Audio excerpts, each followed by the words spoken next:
We're so looking forward to welcoming our middle, high, and option students back to our school buildings.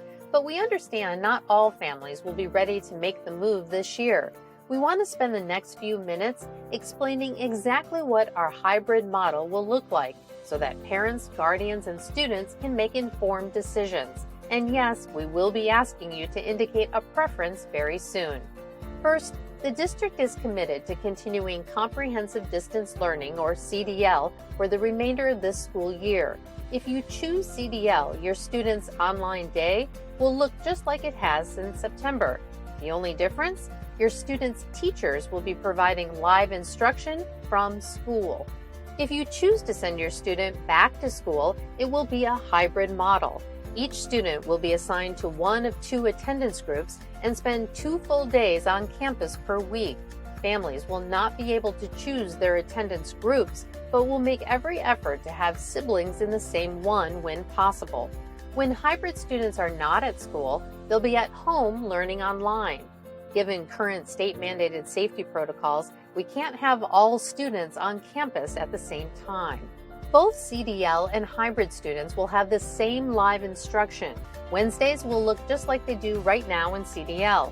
Students working on assignments independently with advisory check-ins at most schools. We also hope to offer more social activities on Wednesdays and after school.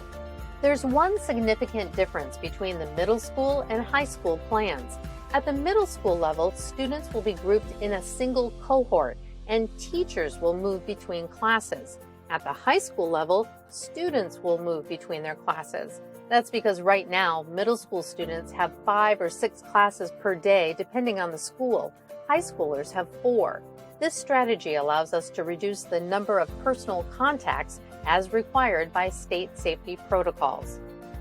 If your child attends a K-8 school and is in 6th, 7th, or 8th grade, those students will follow the same schedule as our elementary schools. Flex students are strongly encouraged to remain in Flex for the rest of the year, as the learning system that they've been using is not the same as the one used in our brick-and-mortar schools. A couple of other details. Students will have breakfast and lunch at school with particular attention paid to social distancing. Meals will be provided for free. Bus transportation will be provided for students who live more than 1.5 miles from school. We'll be running buses with fewer students and adhering to all social distancing guidelines.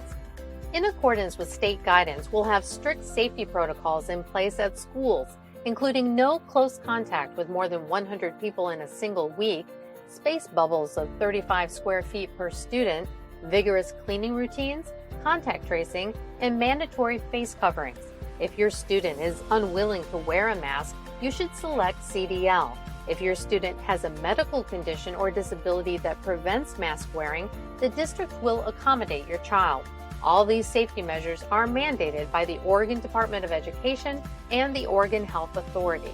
We need all families to make a choice. Will your student stay in CDL for the remainder of the school year, or will your student begin hybrid when it's safe to do so? Remember, your student will not be allowed to switch once hybrid begins. We'll be sending out an interest survey where you'll be asked to choose between CDL and hybrid. The survey deadline is March 15th. If you do not make a selection, your student automatically will remain in CDL. Please know that this is the truest picture that we can paint at this time.